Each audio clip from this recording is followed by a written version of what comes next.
हमारे चैनल को सब्सक्राइब करें और वीडियो को सबसे पहले देखने के लिए बेल आइकन को जरूर दबाएं। सभी बहनों को मेरा प्रणाम। मैं आपको आज एक 15 अगस्त का गाना सुना रही हूँ।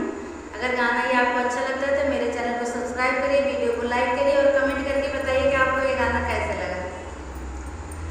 15 अगस्त दिन थोड़ा कत सुगना लैया बसेरा। 15 अगस्त दिन थोड़ा कत सुगना लैया बसेरा। बाग पे लैला बगैचा पे लैला, बाग पे लैला बगैचा पे लैला, नेमुला पे लैला बसेरा, कतम सुगना लैला बसेरा। 15 अगस्त दिन थोड़ा कत सुगना लैला बसेरा। 15 अगस्त दिन थोड़ा कतम सुगना लैला बसेरा। तालो पे लैला तलैया पे लैला, तालो पे लैला तलैया पे लैला, पलगट पे लैला बसेरा, कतम सुगना लैला बसेरा। पलगट पे लैला बसेरा, कतम सुगना लैला बसेरा। 15 अगस्त दिन थोड़ा कतम सुगना लैला बसेरा।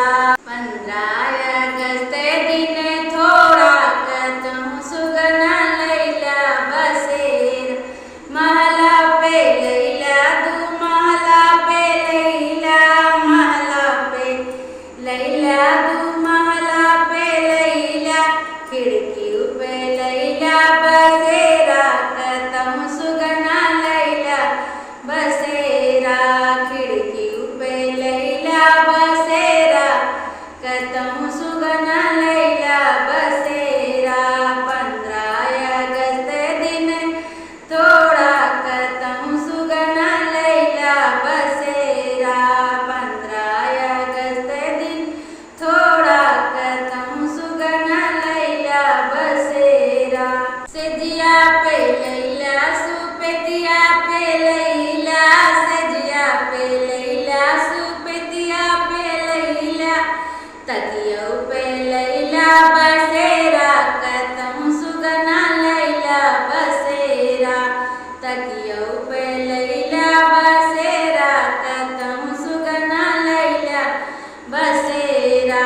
15 अगस्त दिन थोड़ा कतम सुगना लैला बसेरा। 15 अगस्त दिन थोड़ा कतम सुगना लैला बसेरा। जय हिंद।